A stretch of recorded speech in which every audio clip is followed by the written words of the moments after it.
Hello again. Thanks for joining us on Space Nuts. My name is Andrew Dunkley, your host, and it's good to be with you. This is where we talk about astronomy and space science every week, twice a week, in fact. And on today's program, more news coming from the exo-comet 3I Atlas. Apparently, it is erupting. How so? What can we learn from that? We're also going to look at the boiling oceans of ice moons. That sounds like a contradiction in terms, doesn't it? Boiling ice. But apparently it's happening. More revelations about the former climate of Mars. And this is really interesting. And a whoops-a-daisy with the Soyuz launch pad. That's all coming up in this episode of Space Nuts. 15 seconds. Guidance is internal. 10, 9... Ignition sequence start. Space Nuts. 5, 4, 3, 2. 1, 2, 3, 4, 5, 5, 4, 3, 2, 1. Space Nuts. Astronauts report it feels good. And looking better than this morning's golf round at my golf club is Professor Fred Watson, astronomer at large. Hello, Fred. How are you doing, Andrew? I'm not sure. If you looked like my golf round, you would be in a very bad way. But you know that's golf. You had some shockers occasionally, and I had one today. So, well, but last week you were championship winning. So yes, and we have an old saying in golf: from rooster to feather duster. That's what's happened there. Oh, I see. Okay. Yeah. Well, feather dusters have their place. Yeah, not on a golf course. No, you can't hit a ball very far with a feather duster. I can tell you that. Yes. What's been happening in your world, Fred? Are you all right? Yep, all right. I've been having the 30,000 kilometre oil and water tyres check with, I was just saying, my 8th medical appointment this morning since we got back 2 weeks ago. So, yeah. But it's so far so good. Yeah. Yeah. Well, after we did our 3 months overseas, that was our life for a couple of weeks too, catching up on all those things. Catching up on the medical stuff. Yeah. Because if you get a medical checkup on a cruise ship, it costs you a fortune. You just don't get sick on a cruise ship. No, I wouldn't actually do that. No, not a good idea. Let's get into it, Fred. And our first story takes us once again to 3I Atlas, the exocomet that has been in our skies since, I think it was discovered in July. Yes. And we've been talking about it ever since. And it's been quite an exciting find. And now they've discovered volcanic eruptions. Is that just, a creative license, or is that sort of what's happening? It's a bit of both, actually. I think so. The idea of what we call cryovolcanoes, volcanic eruptions on cold, icy worlds, is a phenomenon that we've seen before on a number of bodies.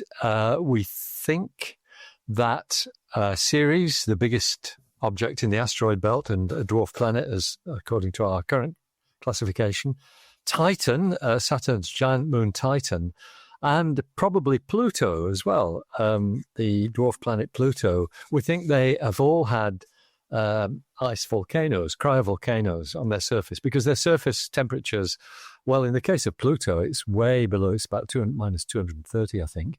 It's a little bit warmer on Titan and a little bit warmer still on Ceres, but still way below zero. And so the structure of these worlds is, as you know, it's a rocky core with an ocean of maybe liquid water, maybe something slushy, maybe, as in the case of Ceres, a mix with ammonia in it. Because over the top of that, you've got a crust of water ice, which is as hard as rock, and that's what it behaves like.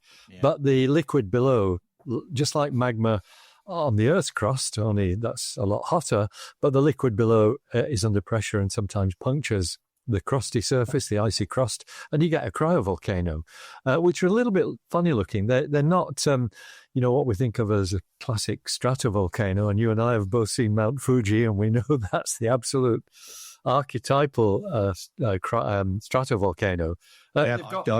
I've seen them in Guatemala. Yes, that's right. They are monsters of things. Those. Yes, I remember you telling me about. Yeah, it's right. Quite extraordinary.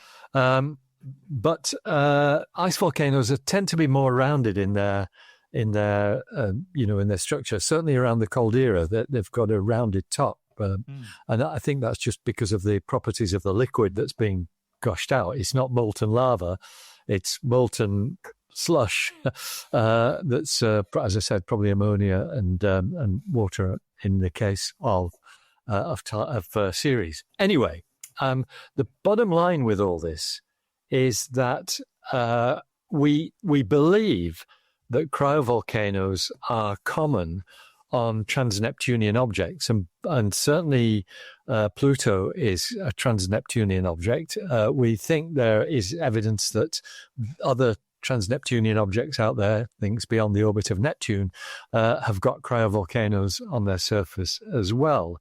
And what's happened is that if you imagine that Comet 3I Atlas, the interstellar comet or exo-comet, as you said, I like that term.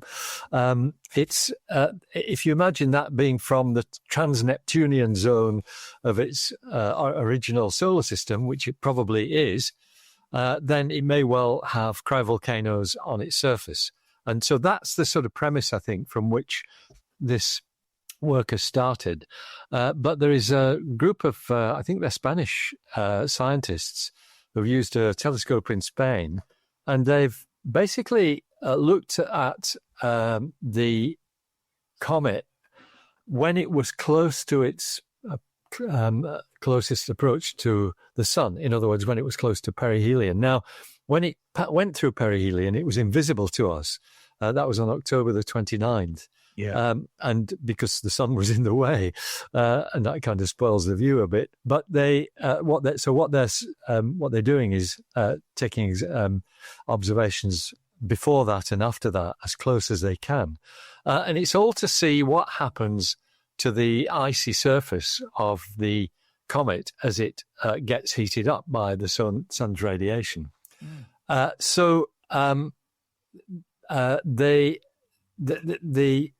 The brightness of the comet got much higher when it passed the sun. And that's typical because as the nearest point to the sun, the comet's feeling the most extreme solar radiation, both in terms of ultraviolet light and solar wind. And that's when they tend to get most active. So what they're suggesting is that there is basically something that's happened that means that the solid carbon dioxide, which is turning into gaseous carbon dioxide under the sun's radiation, they think that there's been a reaction because the crust.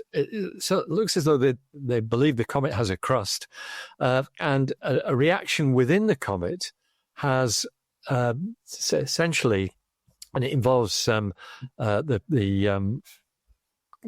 molecules that they mention are reactive metallic grains like nickel and iron sulfides. I'm not a chemist, so I can't comment on that, but I can believe that.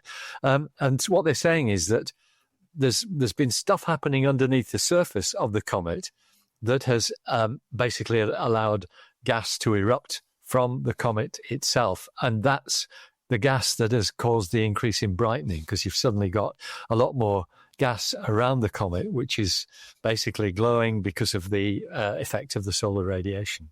I think that's the gist of the story, Andrew. It's I'm a bit surprised given how big 3I Atlas is. It's not a huge object in this. Well, if it hit us, it wouldn't be nice, but I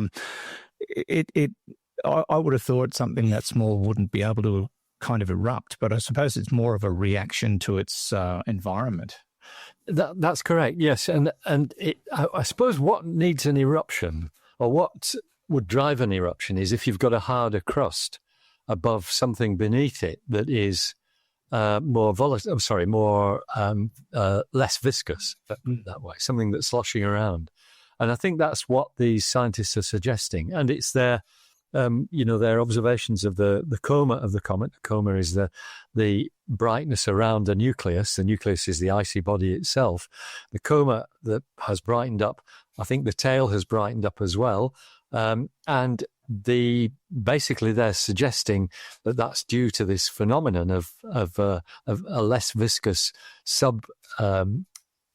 mantle, if you want to put it that way, because that's what it is in the case of the Earth, that allows an eruption to take place. You're right about the size, though, because at first estimates of 3I Atlas's size, and this is the nucleus that we're talking about, the actual icy object itself, was in the region of 20 kilometers, which would be very, very large for a comet.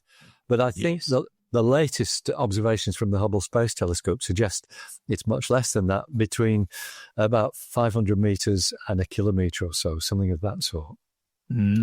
Actually, it might be more than that, sort of 500 meters, maybe to 5 kilometers. Something in that range is what they're suggesting. Okay. And so there's much to learn from this behavior, because we might be able to see what's going on inside. Yes, that's right. That's the thing about cryovolcanoes. What they spew out is what's inside the object, and so it's worth studying. All the ones that we've seen so far, like on Pluto, Titan, and Ceres, they're all extinct. They're not doing anything. But there's evidence around them. Certainly in Ceres, there's all these chemicals that have been, and you might remember that Ceres has got bright spots on it, which we think are salts left behind by liquid that's oozed up in these, either in fractures or the cryovolcanoes themselves, and left, and as the solar radiation has sort of boiled away the liquid, you've got these salts left, which are really quite white in color. That's why Ceres was such an interesting world when the Dawn spacecraft was approaching it, and we could see all these spots on it. Were they markers put there by extraterrestrial intelligence? No, there were fields of salt. Oh, someone would claim it. Someone would claim that.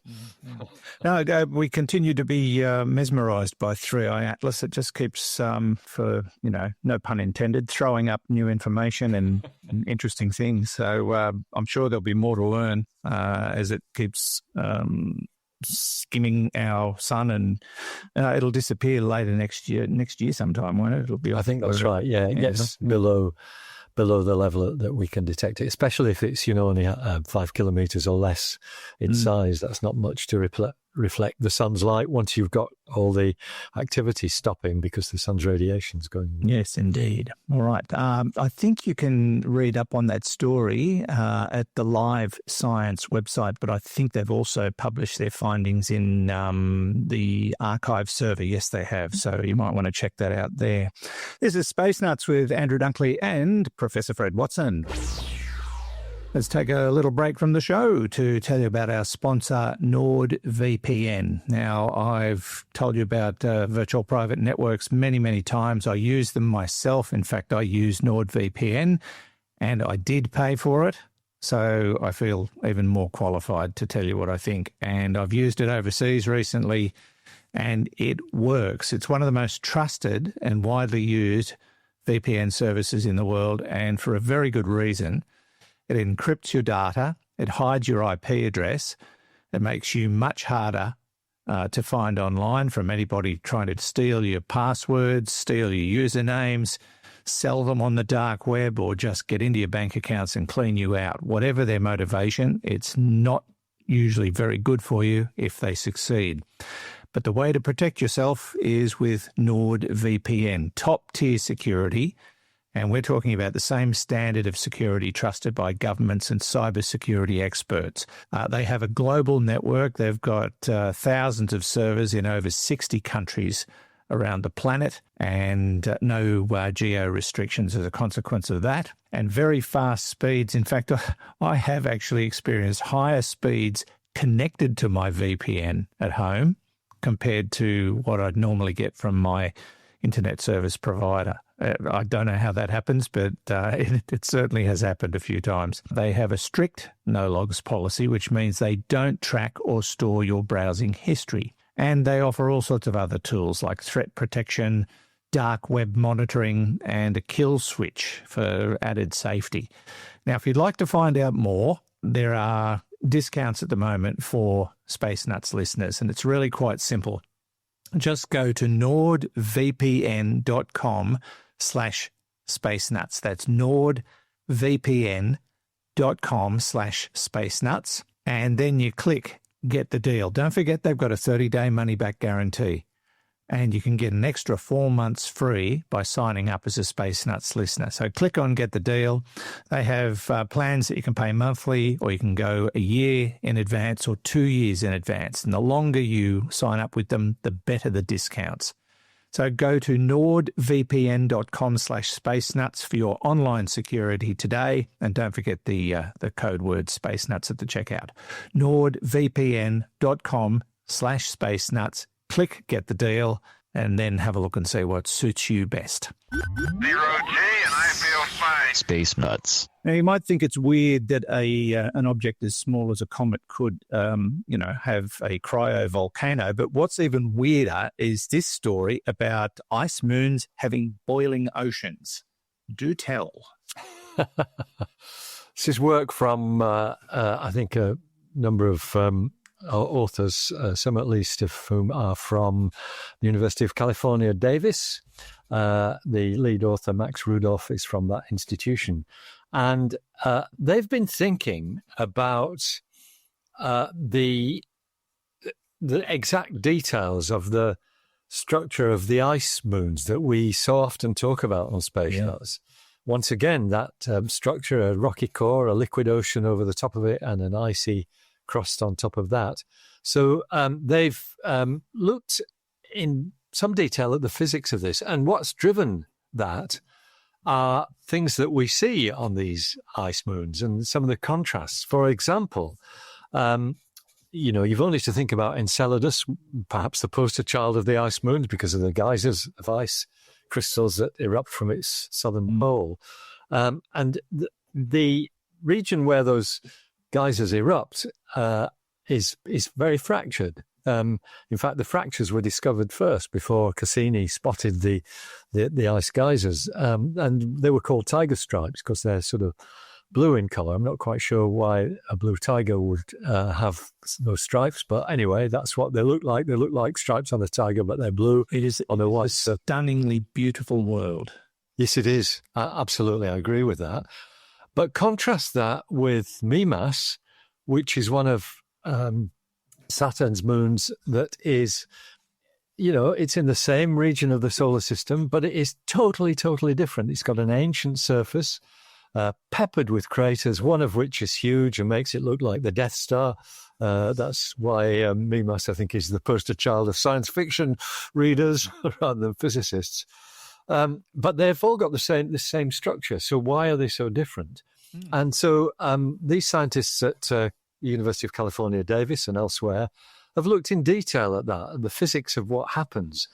And so it a lot depends on how they manage to maintain their internal heat. And certainly in the case of Enceladus, and I think this is probably true with Mimas as well, but to a lesser extent, you've got tidal forces. You've got a giant planet, in this case we're talking about Saturn, which is your next door neighbor, and having something that big, that near, is going to exert really strong tidal forces. And tidal forces are ones that tend to stretch and squeeze a body like a moon. And so that's where we think most of the internal heat comes from. Certainly in Enceladus, that you've got Enceladus in an orbit that is not circular, and so as it's nearer and further away from Saturn in its orbit, it will be stretched and squeezed. That causes frictional heating, and that in turn keeps that liquid water ocean liquid rather than letting it freeze. So, but what they have suggested, these authors, is if you think about what's happening here, the ice above the ocean, when you've got stronger tidal heating, that shell of ice can melt on its underside. And we know that ice is odd in that it gets bigger as it freezes. Yeah. That's why you get burst pipes, because when the ice freezes, it gets bigger. That's right. And so if the ice melts, then you've got basically a smaller volume of ice. And what they're suggesting is that when that happens, when the ice shell melts from the bottom, you get effectively a vacuum above the liquid. Or it wants to form a vacuum because the pressure's suddenly low. And what that can do is cause the liquid to boil. I don't know whether you've ever seen liquid boiling under low pressure, Andrew. No. It's pretty easy to demonstrate. If you've got a hypodermic syringe or something like that, a transparent one, I used to use them for dropping bits of liquid onto things when I was building fiber optic systems at the observatory. But if you've got a hypodermic syringe and you fill it with water and you put your finger over the end of it and then pull back the syringe piston, the water will boil because you create a vacuum above it and it basically just boils. It's quite dramatic to watch. Does it boil hot, or is it just... No, it's boiling at room temperature.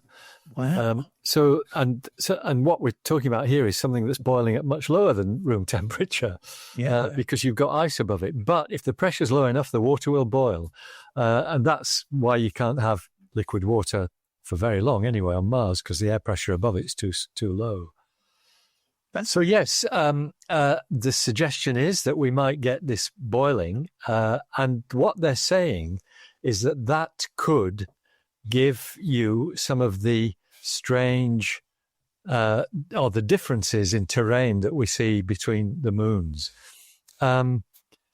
If I can, let's see, this is from SciTech Daily. This is, it might be a press release actually by University of California, Davis. I was going to read from it. I want to credit the origin.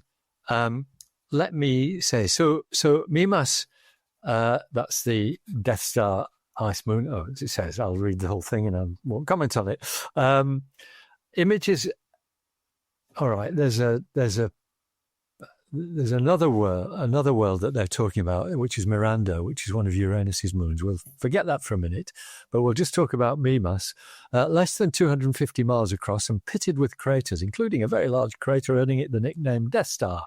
It appears to be geologically dead, Rudolph said, lead author, but a wobble in its movement suggests an ocean is present. Because Mimas's ice shell is not expected to break as a result of ice shell thinning, the presence of an ocean can be reconciled with a geologically dead surface.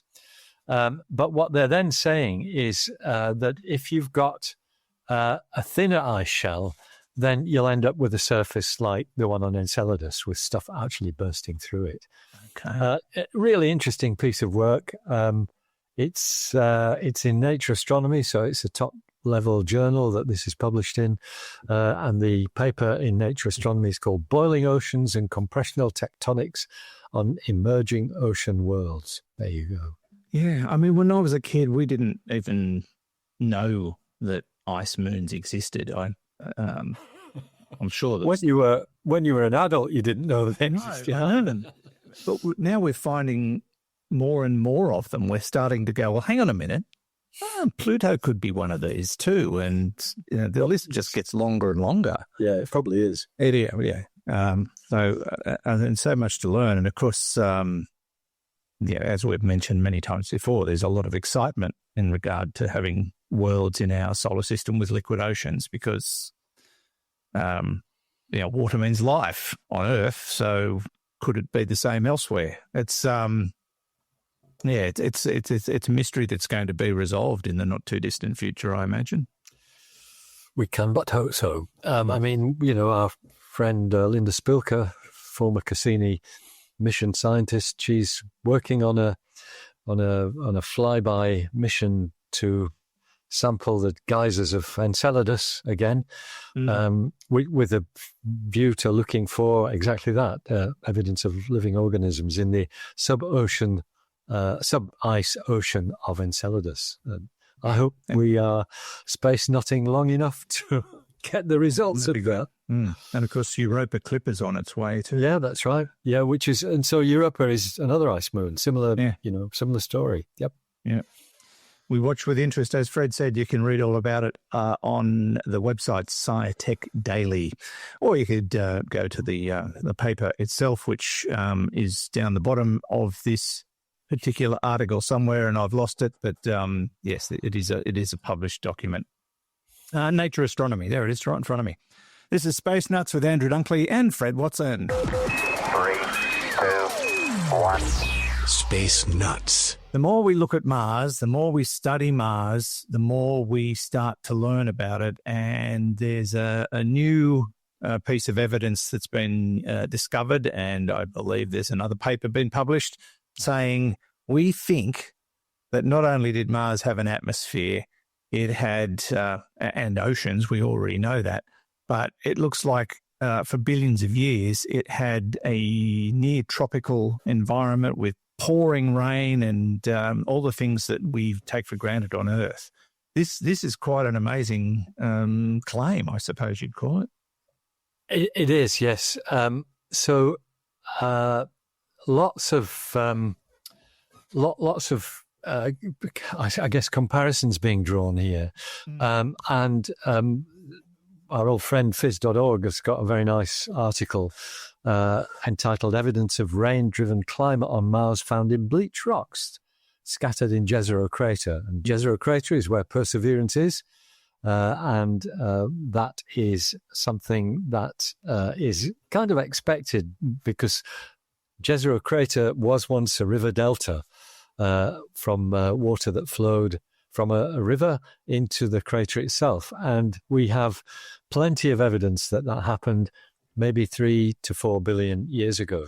But what is now happening is that Perseverance is actually having a closer look at some of the rocks around and has discovered some... would you excuse me just a moment? No, that's not going to work. I'm just going to ignore that as a phone call. I'll have to ignore it. There's no point in sending a message because it's not coming from a mobile phone. Oh, right. Yeah. Sorry. Keep going. You can edit that bit out, Hugh.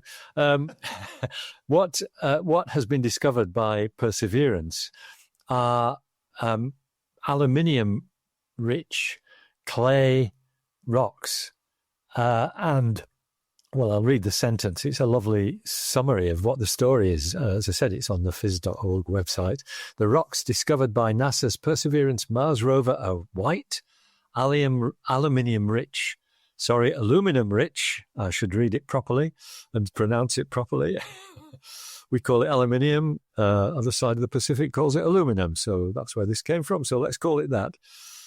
They are white, aluminum-rich kaolinite clay. So kaolinite is a clayish mineral, which forms on Earth after rocks and sediment are leached of all other minerals by millions of years of a wet, rainy climate. That's the bottom line. And it's exactly as you've said, evidence for rain, long periods of rain. And, you know, what this speaks of is, and this is, I guess, the big question about water on Mars. Were these lakes and seas that we know were they there just, you know, sporadically, just once in a while for a few million years, but not there permanently? Or were we talking about oceans that themselves lasted for millions of years?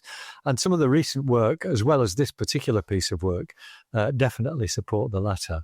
That there was rain falling for millions of years, and it was probably a tropical climate, exactly as you said in the intro, Andrew.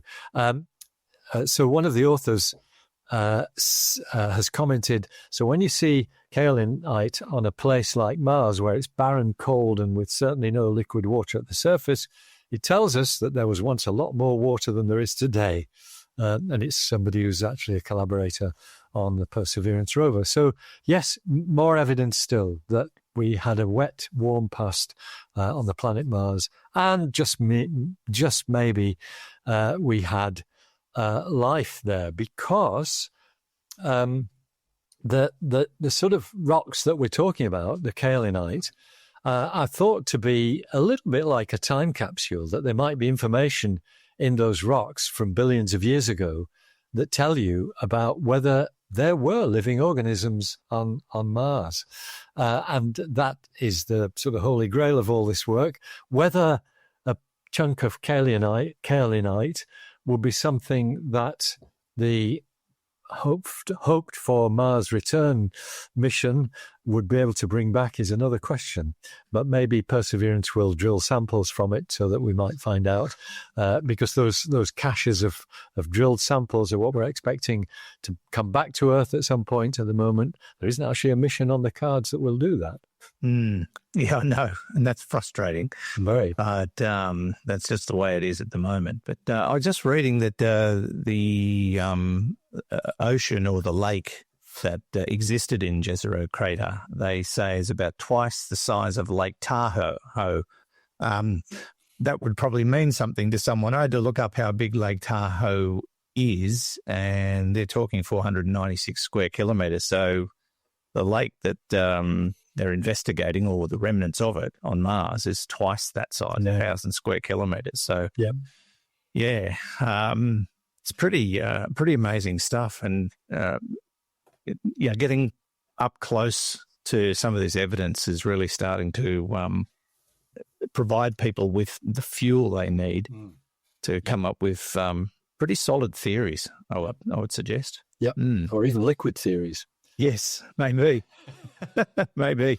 Because they keep saying, where did all the water go? They must have, and makes you wonder now, if it had billions of years of saturating rain, I'm guessing it wasn't continuous. It was, like it is on Earth, comes and goes. But there must have been a heck of a lot of water around at some stage. Yeah, and we know that a lot of it's still there, locked up in the permafrost underneath the surface, and in the Arctic and Antarctic regions of Mars, there's the ice caps themselves have got huge amounts of water locked up in them. But a lot of it also leached off into space. We know that Mars has lost a lot of its water by the hydrogen and oxygen atoms being dissociated, and off goes the hydrogen because it's very light. Indeed. All right. If you'd like to read up on that, as Fred said, it's at phys.org, or you can read the paper. The findings were published in the journal Communications, Earth and Environment. This is Space Nuts with Andrew Dunkley and Professor Fred Watson. Space Nuts. Finally, Fred, a bit of a bummer, really. A whoops-a-daisy with the Soyuz launch pad after a launch the other day. Yes, that's correct. So the launch itself was successful, and it's an important one. It was, I think, Soyuz Mission 28, if I remember rightly. I haven't got the details in front of me. And took 3 astronauts, or 3 space people, up to the International Space Station, 1 NASA astronaut and 2 Russian cosmonauts. So they were ferried up very successfully to the International Space Station. They docked about 3 hours after launch, I think, and are now happily in the space station and doing what you do in the space station, which is play chess with magnetic chess pieces. That's what you do, among other things. Yeah, but I wouldn't like to play a Russian in a game of chess. That absolutely cream me. They're pretty good at that, aren't they? I think they are, yes. That's where a lot of the world chess champions have come from, indeed, yes. So the other side of the coin, though, is that something went wrong with the Soyuz launch platform.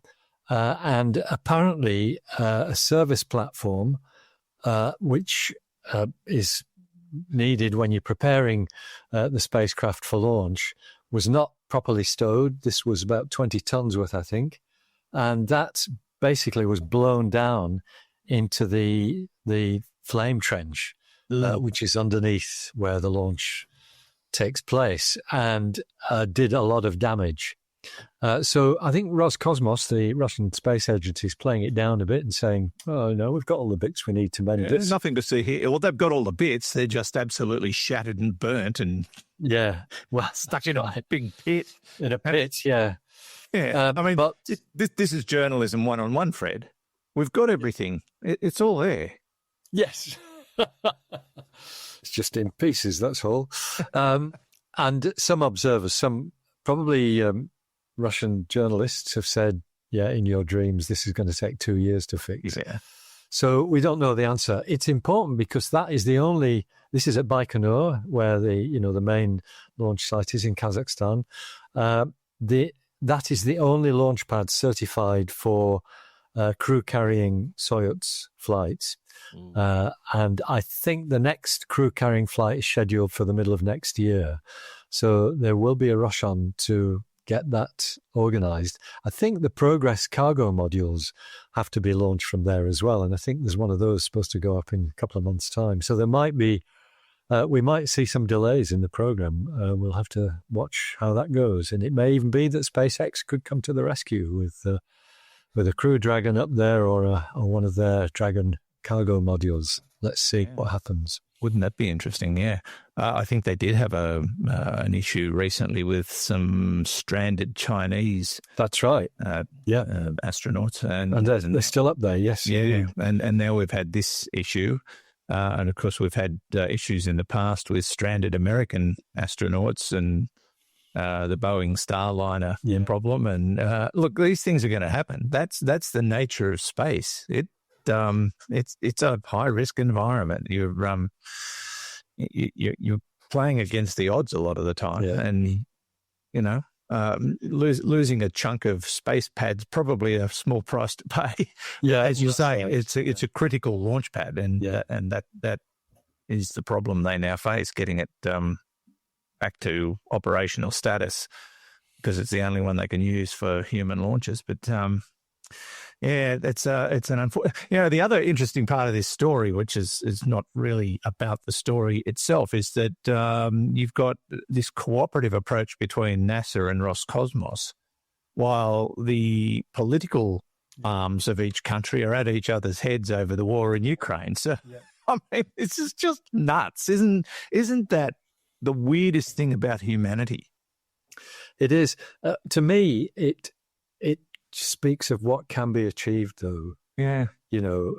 Why aren't we doing this throughout the whole of humanity, rather than space in a way has focused people on the absolute need to react as though we were one species and one community, because in space, that's what it is. Space is hard, exactly as you've just said.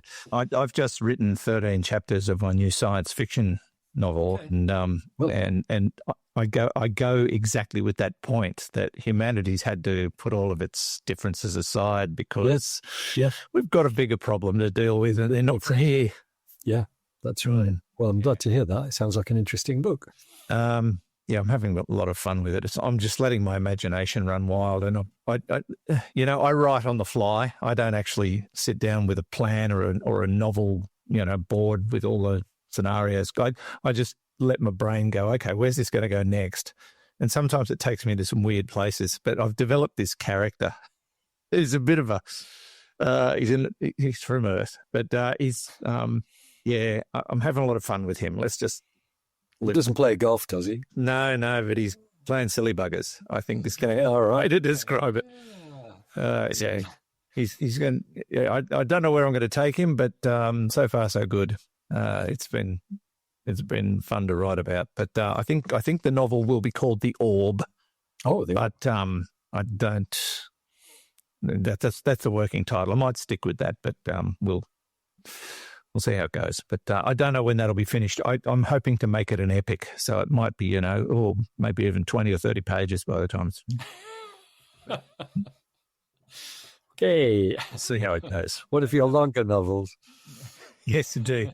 But yes, interesting times with cooperation in space and a certain lack of cooperation on the surface of the planet. So hopefully they can get that Soyuz space or launch pad all fixed up. You can read about that. It's all over the news, but spacenews.com has a good story about it.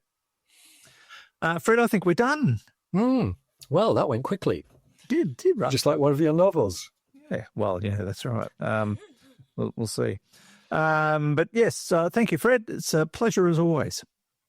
We'll speak again soon, I hope. We will. Professor Fred Watson, astronomer at large. Don't forget to visit us online. You can do that at various social media spots, Facebook, where we have an official page, and we have a user-generated page, the Space Nuts podcast group.